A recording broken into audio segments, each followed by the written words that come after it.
In exercise 9.11, we have gamma being an arbitrary theory and A, B being an arbitrary formula. And then we want to, in the first part, use fact 9.27, which is here, to show the equivalence of that B is satisfied under A and gamma is equivalent with B being satisfied with for all A, under for all A and gamma. So this fact 927 that we are being asked to use is that for any structure M and formula A, the following two are equivalent, and that is that A is satisfied under M is equivalent with for all A, that all A are satisfied under M. So these two are equivalent by fact 9.27. I'm just going to move this up a bit. Just have this in the background. So these are equivalent. That's fact 9.27. And now we want to show the equivalence of these two. So we can start by looking at B is valid under A and gamma. What does this mean? Well, this means that for every structure M, if gamma is satisfied under M and A is satisfied under M, then this means that B is also satisfied under M. Okay? And so for the other side, it just means that if gamma is satisfied under M and every A is satisfied under M, then it means that B is satisfied under M. So here, for every structure M, if gamma is satisfied under M, then A is satisfied, and A is satisfied under M, then B is satisfied under M. And using fact 9.27, we're going to rewrite this part here. So we're going to rewrite this and turn it into for all A. We can do this by fact fact 27. But then this line here just translates back to that B is satisfied under every A and gamma. So this was actually quite simple. By using fact 27, we sort of rewrote the meaning of this idea here and show that it was equivalent with for all A. Now you might be thinking, in the past when we have to show equivalence, we've always had to show implication one way and then implication the other way to show that it's a by implication, but why don't we do it here? Well, if you look here, we use this if and only if statement on each line, and if and only if is bidirectional, so this proof goes essentially both ways, and we don't have to construct another one in the opposite direction. So because we use if and only if on every line, we have shown equivalence.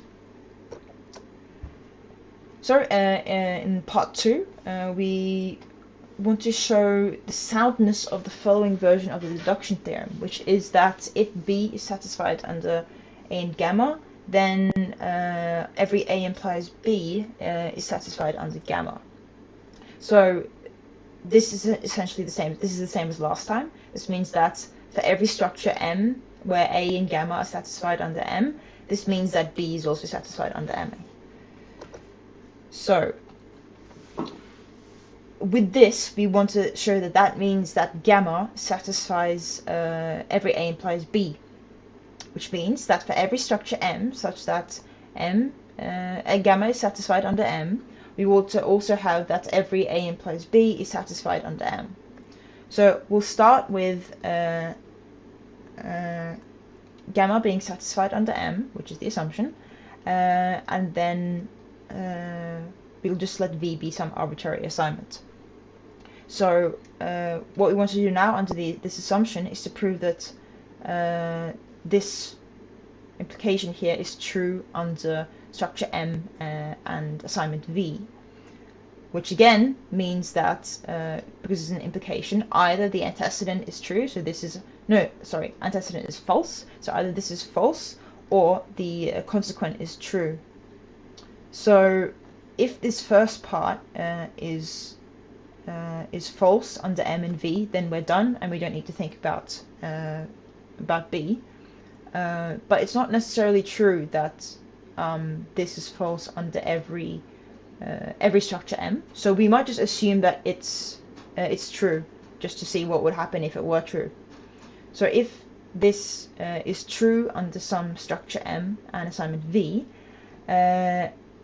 since this for all A doesn't contain any free variables, we don't care about the assignment V. So this means that since it's true under M, it means that VA is satisfied under M. But then we remember fact 9.27, which says that if every A is satisfied under M, that means that A is satisfied under M. So we're just going to use the same idea, just the other way around, which means that we have that A is satisfied under M.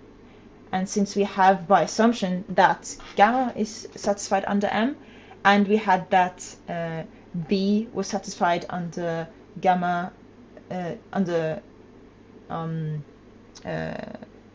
B was satisfied under A and gamma. So this is from the assumption up here. Then we must have that B is satisfied under M.